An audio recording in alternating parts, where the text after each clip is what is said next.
Hello guys, welcome back to another video. Now, I did not expect to make this video, at least so soon, I'm not gonna lie, but we have an issue with the BMW E60 520D, the one that I sold my dad just a month ago now.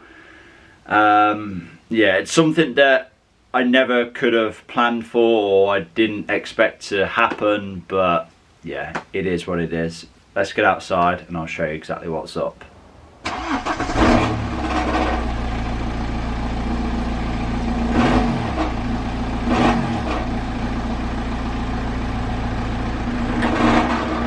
So, as you can see, the car is up in the air. Now let's take a look underneath. Does that look right to you? Don't worry, I didn't sell the car like this, of course. This was just a temporary fix just to keep my dad on the road. Obviously we are fixing the problem today. You probably won't be able to see what the issue is until I remove the exhaust. So the plan is to remove the exhaust from the DPF back, and then I'll hopefully be able to show you in a bit more detail exactly what the issue is. First thing is first then, let's remove the exhaust center support. It's just added in by 4 13mm bolts.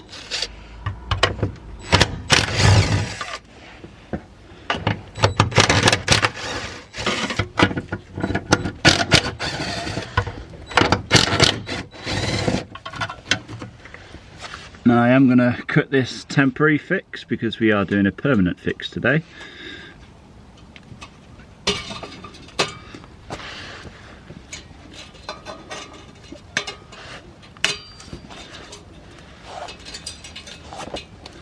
Now I will unhook the exhaust off the rear exhaust hanger.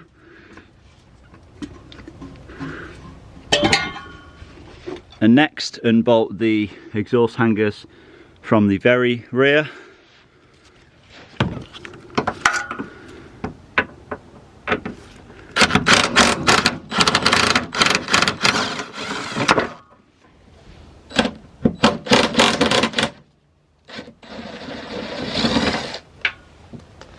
Now just give it a firm tug. There we are.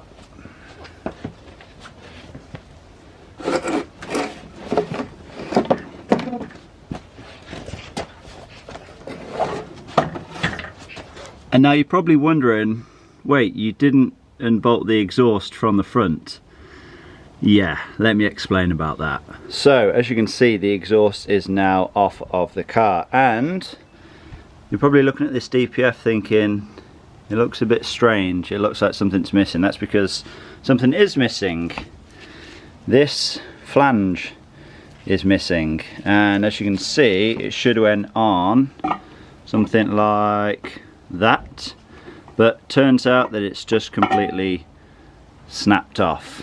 And these are the original bolts. It was holding it in place, you know, it seemed to be fairly sturdy, but as you can see, it's literally just sliced clean off, I guess through vibrations and whatever else. But we have another DPF here, and you're probably thinking there are some differences here. Now this is an aftermarket one, no idea the brand or whatever, but the previous owner to me installed this. Obviously I gutted it and all the rest of it, but as you can see, this is a genuine one. Now there is quite a bit of difference. Now I guess this part here where the flange goes on, I guess it's kind of a weak point because BMW have put these, what do you call them, like a lug, an extra lug for security, so the flange doesn't come away. And as you can see, yeah, it's just not there on the aftermarket one. So yeah, I would never recommend buying an aftermarket DPF for your 520D, because they're more than likely all the same as this. So it's only a matter of time, I guess, before they fail, just not made the same as the genuine BMW one. So yeah, the plan is to install this onto the car. As you can see, has already been cleaned out, so no issues there, but we also have a new fitting kit as well, so all new bolts, 2 new gaskets. So yeah, the plan is just to remove the broken DPF from the exhaust section, bolt the good genuine BMW one in its place, and then get it reinstalled back onto the car. Okay, so old DPF removed, ready to install the new one now. I have gave the mating surface a bit of a clean up, just got some 80 grit sandpaper, also gave the DPF a bit of a clean up as well. So yeah, I guess it's just going to be a case of installing the gasket. I don't think there's a way around this needs to go, it's the same on both sides. And then lining the DPF up, obviously make sure you have it the correct way around because it is ended.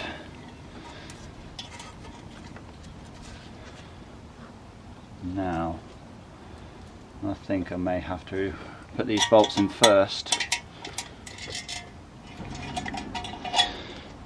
No, that's right. The bolts have to go through that way because on the genuine DPF you won't get enough room to fit the bolt in that way. So yeah, the bolt's got to go through like that. There we are then. That's a new gasket in place. All new bolts and nuts. Let's tighten them down now. So the nuts are a 12mm and the bolts are a 13.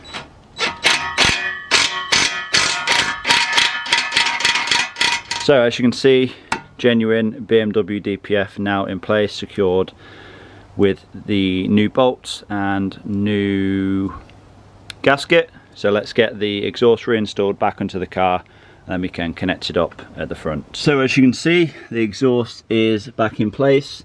I've bolted up the 2 very rear hangers, this one here as well. As you can see, that is now hanging in its place, and all that's left to do is bolt up the front where the DPF meets the downpipe. As you can see, new gasket ready to go on, and yeah, now I just need to reinstall the bolts and we should be good to go.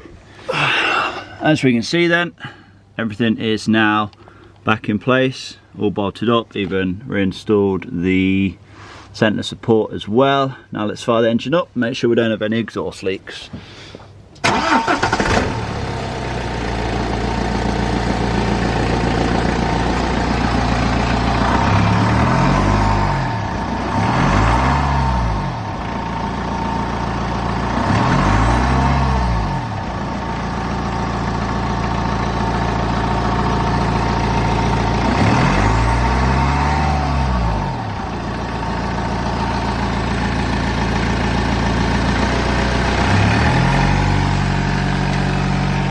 Okay then guys, so there we go, crisis averted. My dad is now happily back on the road, and hopefully there won't be too many issues crop up with that car in the near future.